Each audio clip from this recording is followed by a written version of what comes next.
Bonjour à tous et bienvenue dans cette nouvelle vidéo. Aujourd'hui, je vais vous faire un retour d'expérience sur l'une de mes dernières missions.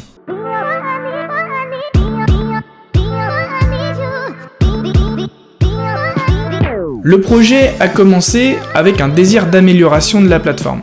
Et dans ce cadre-là, comme à chaque fois, j'ai commencé par une recherche pour faire des interviews de la partie interne et externe des utilisateurs finaux.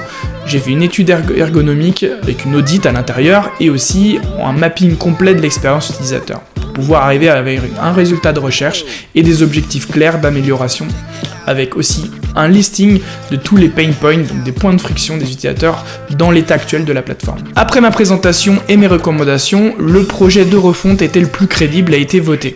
Donc pour moi, il s'agissait de former une équipe en interne chez eux, mais moi à distance, pour mener à bien ce projet. Pour être clair, j'avais déjà fait cette mission in-house, physiquement dans le lieu, mais je l'avais jamais fait à distance.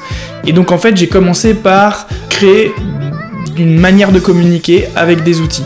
Donc j'ai utilisé Skype pour les partages d'écran et pour parler avec mon équipe le plus possible, et une partie de Miro, Miro qui est en fait un real-time board, c'est comme un tableau connecté où on peut mettre des post-it, gérer des kanbans, etc. J'en passe, il y a beaucoup de fonctionnalités. Et ça en fait c'était plus une manière de communiquer mais en cross-secteur, c'est-à-dire que le marketing était invité, le project owner était aussi à l'intérieur dans la boucle des développeurs et les designers. Donc il y a eu une première phase, c'était la formation, former les équipes sur Sketch notamment, c'est ce que j'ai utilisé sur la partie de base. Pourquoi j'ai utilisé Sketch? Parce qu'en fait l'équipe de design voulait travailler avec un framework et il y avait seulement en fait un fichier Sketch qui pouvait être cross design et développement.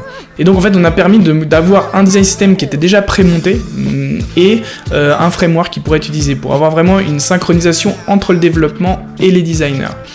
Et après ça, on a pu commencer à la production. Donc on a fait une production qui s'est passée avec Abstract, je ne sais pas si vous connaissez ça, mais en fait ça permet de faire du versionning en équipe avec designers. C'est comme un GitLab ou un GitHub qui permet en fait de créer des branches à partir d'un master, de créer notre première version, enfin des versions différentes et de pouvoir les committer et les merger dans un master propre qui appartient à toute l'équipe.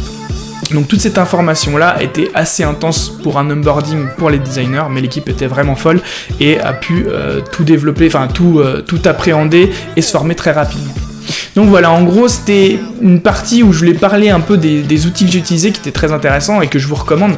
Donc Miro pour la collaboration, c'est magique, et le Skype pour la communication, pour du daily et pour envoyer en fait des fichiers, etc. La partie InVision pour le prototype animé qu'on a présenté à la direction. Abstract pour le versionning en équipe, pour créer en équipe notre design system, l'alimenter et le partager avec les développeurs. Donc voilà, c'est une vidéo un peu condensée, je sais pas si je veux vraiment rentrer dans les détails, dites-le moi dans les commentaires si ça vous intéresse, je rentrerai peut-être dans les détails pour vous expliquer un peu toute la méthodologie. J'espère en tout cas que cette vidéo vous a plu et je vous dis à la prochaine pour une nouvelle vidéo. Ciao!